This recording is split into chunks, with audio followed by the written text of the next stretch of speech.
Okay, so this review right here marks the 4th video I have ever made about the Strangers franchise, which is a little crazy because I'm not entirely certain how that happened. Check out my last 3 videos if you want to know how I feel about Chapter 1. I pretty much talk about Chapter 1 in all 3 of those videos, even if they're not necessarily about the first movie. Well, if you don't want to do that, I'll break it down for you. Last spring, I rolled through to my local cinema fully excited to check out The Strangers Chapter 1. I have been a long-time defender of reboots and remakes, so when I heard about the fact that they were shooting 3 back-to-back The Strangers movies starting with the remake of the original, I was pretty excited. Unfortunately, Chapter 1 was panned to death by both critics and audiences, despite making a decent amount of money in the theater. The thing about the way I see a film on opening night is I avoid all kinds of reviews and most discussions about earlier screenings of the film in order to avoid any subconscious regurgitation. I also completely and entirely avoid any sort of trailers or TV spots beforehand in order to avoid any spoilers. So when I walk into the theater on opening night, I am a complete virgin when it comes to literally anything about the movie other than pretty much just a few posters and the logline. That's the way I saw Chapter 1 in the theater last year, and I thought it was a completely solid film. And that's the same way I feel about Chapter 2. But I gotta warn you, this time I was a little biased when it came to seeing the film in theaters. I gave it a little bit of a peek. A couple days previous, I read a few early reviews. They were pretty much what I expected.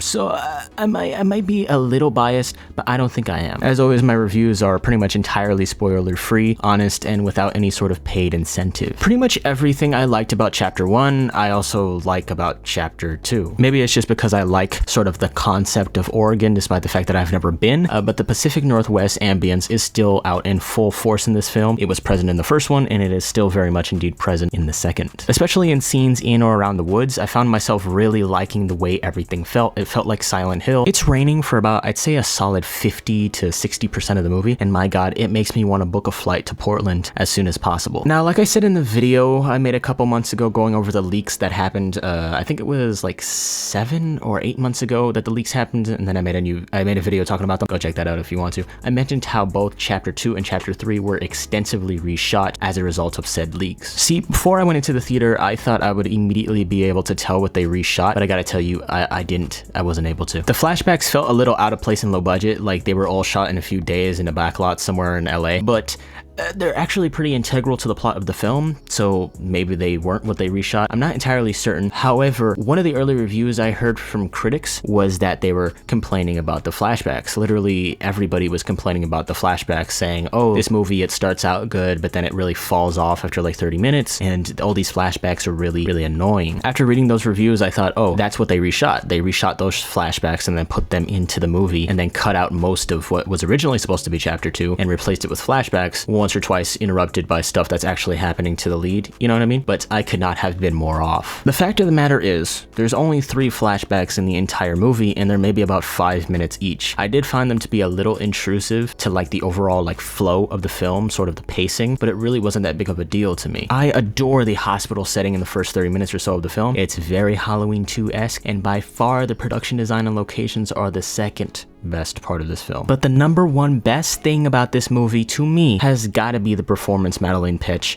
puts on for this film. I mean, there are multiple different scenes that I found hard to watch, like physically hard to watch, because of Madeleine's portrayal of agony. It felt so real that it like actually physically hurt to watch, and I was like kind of turning away, which is wild because I have seen, you know, some of the most disturbing stuff possible in a theater, probably that exact same theater that I was in watching this one. It felt so real in such an film, you know what I mean? It's always really interesting when there are good performances in bad movies, like Maika Monroe in Independence Day 2, or Eva Green in Dirty Angels, because it's someone kind of taking their role seriously while everybody else on set is sort of just dicking around or in it for a paycheck. Now, I don't think the whole everybody else is just in it for a paycheck, only one person is good thing really applies to this film specifically, but that's just a very interesting theory that I think partially does apply here, but not all the way, you know what I mean? One of the few things that ticked me off, though, that like actually got me mad in the theater was Maya's decisions and actions throughout the whole movie. She does multiple relatively infuriating things throughout the film. Like, she keeps picking up weapons and then immediately discarding them. Yeah, I was sitting in the theater like, no, keep that gun, find more ammo for it, and then kill the people that are trying to kill you. But then she just drops it on the floor and runs away. It makes no goddamn sense. She seems to continuously keep choosing flight over fight, which is crazy because one of the most baser human instincts instincts is to fight for your life. And it's not really until like the third act that she relatively starts to fight back, sort of. And it's like, I feel like that's not at all accurate, because again, it's just very basic human instinct to fight for your life. There's not much dialogue in this film, which I thought was cool, because the smaller the dialogue in the film, as in like the least amount of dialogue that there is in the film, the more the actors and the characters actually kind of speak to the audience through the screen. It's hard to explain, but the littler they talk, right? The least they talk, the more they speak. I don't know, it's fucking hard to explain. However, I think the non-verbal communication with the audience is very solid in this film from the actors. You know, different stuff like vague facial expressions and I don't know, body language. I think it works. It weirdly works. And so all of that put together results in a film with much better acting than I thought it would have by a mile. Now, this only applies to the adult actors, because the kids in the flashback, not so good.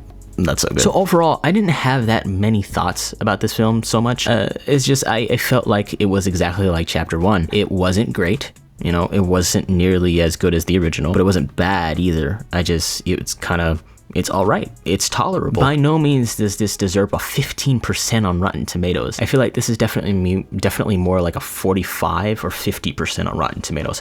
It's really not that bad. I enjoyed it, and I will for sure be seeing and reviewing Chapter 3 in theaters once it comes out, if it even comes out. I wouldn't doubt it if they just do a tax write-off and never release it. But if it does come out, I'm definitely going to see it and review it. So I'm going to go ahead and give this movie 3 stars. 3 stars seems accurate. It's really not that bad. It really isn't. It's just, you know, there's not many thoughts that I have about it.